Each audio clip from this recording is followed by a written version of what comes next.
Students, welcome to MGT 101 lecture number 22। ये हमारे mid term का क्या लास्ट लेक्चर है। आपको पता है जब बैंक के अंदर अपना अकाउंट ओपन कराते हैं तो दो बुक्स वहां पर हमारे अकाउंट से रिलेटेड ओपन हो जाती हैं। एक बुक क्या करती है, बैंक अपने पास रख लेती है और एक जो बुक है हमें दे देती है।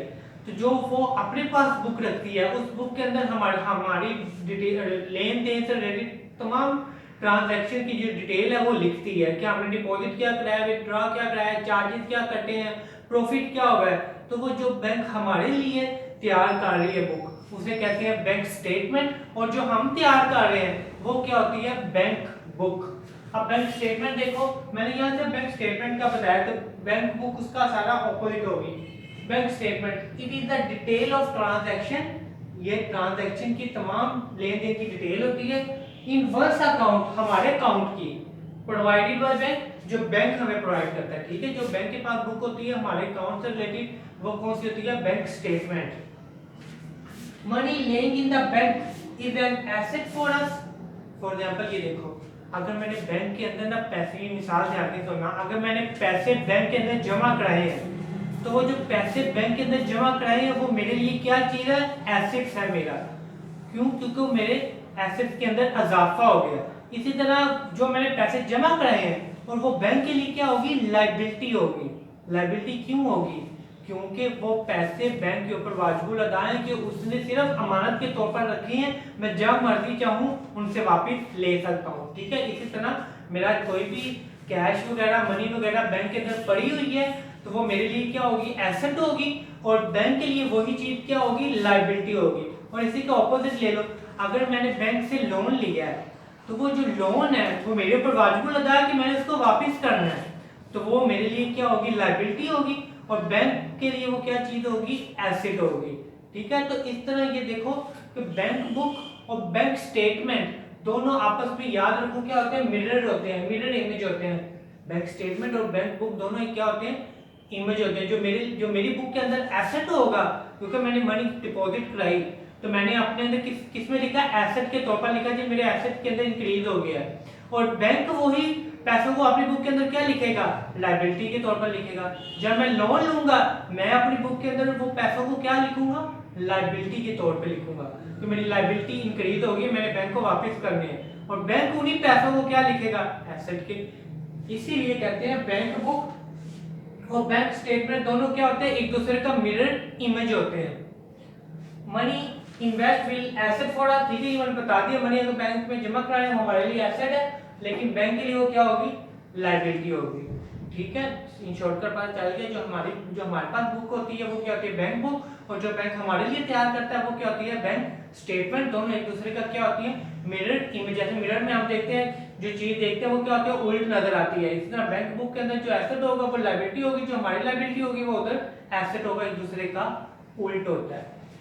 Favourable balance of customer show, ये एमसीक्यूज के लिए वेरी वेरी इंपॉर्टेंट है, बहुत अच्छी तरह याद रखना है। फेवरेबल कोई भी बैलेंस होता है, फेवरेबल बैलेंस याद रखो हमेशा क्या होता है, डेबिट होता है। इधर मैं लिख दूं, डेबिट। फेवरेबल बैलेंस हमेशा क्या होता है, डेबिट होता है। तो जो फेवरेबल बैलेंस हो, यानी कि हम फेवरेबल बैलेंस उसे कहेंगे कि अगर हमारे एसेट्स ज्यादा हो रहे हैं और हमारी लायबिलिटी कम है, हमारे ऊपर जो एक्सपेंसेस या लायबिलिटीज वो कम है, और हमारे एसेट्स की जो लिस्ट है वो बैंक के अंदर ज्यादा जा रही है, तो इस मीन कि वो हमारे लिए कौन सा बैलेंस होगा, फेवरेबल बैलेंस। तो फेवरेबल बैलेंस को क्या करते हैं, डेबिट लिखते हैं। और अनफेवरेबल बैलेंस, लायबिलिटी ज्यादा हो लेकिन एसेट्स कम हो, तो वो उन्हें किस में लिखते हैं, विद इन ब्रैकेट, ब्रैकेट के अंदर। वो कब होता है, क्रेडिट की शक्ल में। ठीक है, ये एमसीक्यूज के दोनों आपने अच्छी तरह याद रखने। इसी तरह bank reconciliation statement, bank reconciliation statement की आगे में लिखा है एग्जांपल, तो इसकी डेफिनेशन के अंदर से एग्जांपल आती है कि ये जरूरी नहीं होता रियल लाइफ में कि अगर फॉर एग्जांपल मैंने अगर किसी को पैसे दिए हैं, किसी को चेक दिया है, तो मैंने अपनी बुक के अंदर से उसको क्या कर लिया, माइनस कर लिया कि जी मैंने उसको दे दिया है। वो कब मैंने दिया, 31 जुलाई को, तो लेकिन वो जरूरी तो नहीं है उसी दिन चला जाए, वो हो सकता है एक दिन बाद चला जाए, 2 दिन बाद चला जाए। फॉर एग्जांपल वो कब गया बैंक के अंदर, 2 अगस्त को, तो जब एट द एंड, महीने के एंड पे ना दोनों बुक्स का कंपैरिजन किया जाता है, मैंने उसको चेक कब दिया था? 31 जुलाई को। तो जब at the end of the month bank book और बैंक स्टेटमेंट दोनों का बैलेंस टैली किया जाएगा, बैलेंस टैली होना ही नहीं, क्योंकि मैंने अपनी बुक के अंदर उसको एंट्री कर दी थी, पर वो अगला बंदा भी बैंक में नहीं गया, तो दोनों बुक के अंदर क्या पड़ गया? जुलाई के महीने में फर्क पड़ गया ना। वो तो अगस्त में जाएगा, दो दिन बाद जाएगा, एक दिन बाद जाएगा, चाहे अगले दिन भी जाए तो अगस्त से शुरू हो गया, जुलाई में तो बैलेंस नहीं सेम आया। इसी तरह मुझे किसी ने पैसे दिए हैं, चेक दिया कि ये बैंक से जाके कैश करवा लेना, उसने फॉर एग्जांपल 31 जुलाई ही कह लो दिया, लेकिन मुझे काम था, टाइम नहीं मिला जाने का, मैंने यार कल जाऊंगा या परसों जाऊंगी करवा लूंगा कैश। तो फिर जब at the end of the month जुलाई के महीने में देखा जाएगा तो बैलेंस फिर सेम नहीं आएगा। तो ये दोनों में क्या आ गई है? प्रॉब्लम्स क्रिएट होने लग जाती हैं। तो क्योंकि अगला मंथ स्टार्ट हो जाता है तो फिर ये जो प्रॉब्लम्स आ रही है तो इससे रिलेटेड एक स्टेटमेंट बनाई जाती है, ये प्रॉब्लम से रिलेटेड, उसे कहते हैं bank reconciliation statement. Unpresented cheques, unpresent नाम से जाहिर हो जो भी प्रेजेंट ही नहीं हुए, यानी कि check issued but not present. Issue का मतलब होता है कि हमने लिख के दे दिया किसी को चेक, हमने चेक इशू लिख के दे दिया पर उसने अभी बैंक से जाके कैश नहीं करवाया, उस चेक्स को कहते हैं अनप्रेजेंटेड चेक्स। ये देख लो, ये मैं छोटा सा वो स्केच बनाया, balance as per bank book, ये हमेशा डेबिट होता है, नॉर्मल बैलेंस। नॉर्मल बैलेंस इसका क्या होता है? डेबिट होता है। फॉर एग्जांपल ये अपने पास से अमाउंट ले ली। और अनप्रेजेंटेड चेक्स, ये याद रखना है आपने, unpresented cheques normal balance bank book का हो तो उसके अंदर क्या होते हैं? प्लस होते हैं। डेबिट का मतलब प्लस करने हैं।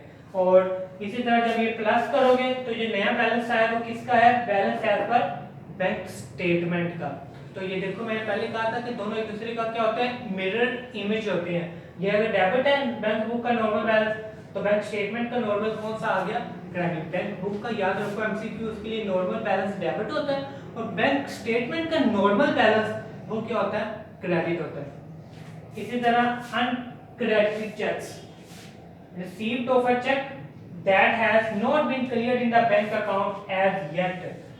अगर मैंने मिसाल दी थी, मुझे किसी ने चेक दिया है, किसी से मैंने पैसे लेने तो उसने मुझे चेक दे दिया है कि आप बैंक से जाके चेक कैश करवा लो, लेकिन मैंने कि मुझे टाइम नहीं भी मिला कि या कल जाऊंगा या परसों जाऊंगा, मैंने अभी बैंक से जाके उसको क्लियर नहीं करवाया, तो उसे कहते हैं अनक्लियर्ड चेक। ये अनप्रेजेंटेड चेक्स नॉर्मल बैलेंस के अंदर क्या होते थे? प्लस होते थे। और जो अनक्रेडिटेड या अनक्लियर चेक्स वो क्या होते हैं? माइनस होते हैं। Balance as per bank book debit और अनक्रेडिटेड चेक्स वो क्या करती है? माइनस। ऐसे भी याद रखो कि जो मैंने कहा था माइनस करना होता है उसे किस में लिखना होता है? ब्रैकेट में लिखना होता है। और इसके साथ क्रेडिट आ गया, फिर इसको माइनस किया तो ये आ गया, ठीक है। अनप्रेजेंटेड चेक्स प्लस किए जाते हैं बैंक बुक के अंदर और अनक्रेडिटेड चेक्स क्या किए जाते हैं? माइनस किए जाते हैं। यहाँ मैंने इकट्ठा सवाल बनाया है, पहले इसका ये स्केच देख लो। Usman trader bank reconciliation statement as जो भी उसने डेट दी हो, balance as per bank book. Unpresented cheques हमें भी मैंने बताया क्या करने होते हैं? प्लस करने होते हैं। तो ये आ गया डेबिट। और उसके बाद अनक्रेडिटेड चेक्स, ये दोनों फॉर एग्जांपल दो कोई भी क्वेश्चन, ये पीछे क्वेश्चन के अंदर से मैंने लिए हैं आपके, तो ये दोनों को प्लस करके इसमें से क्या कर दिया? दोनों को प्लस करके इसको क्या कर दिया? माइनस कर दिया। वो आपका क्या आ गया? Balance as per bank statement, ठीक है। ये चैप्टर बड़ा इंपॉर्टेंट है क्योंकि इससे रिलेटेड आगे 23 वाला भी इससे रिलेटेड ही है, इसलिए पहले आपकी इसके अंदर से बेस अच्छी तरह बननी चाहिए। आपने बार-बार क्वेश्चन पूछ के ये चैप्टर अच्छी तरह क्लियर करना है। लेकिन फिर भी अगर आपको कोई भी प्रॉब्लम हो तो आप कमेंट्स के अंदर या जीमेल पे पूछ सकते हैं। Thank you.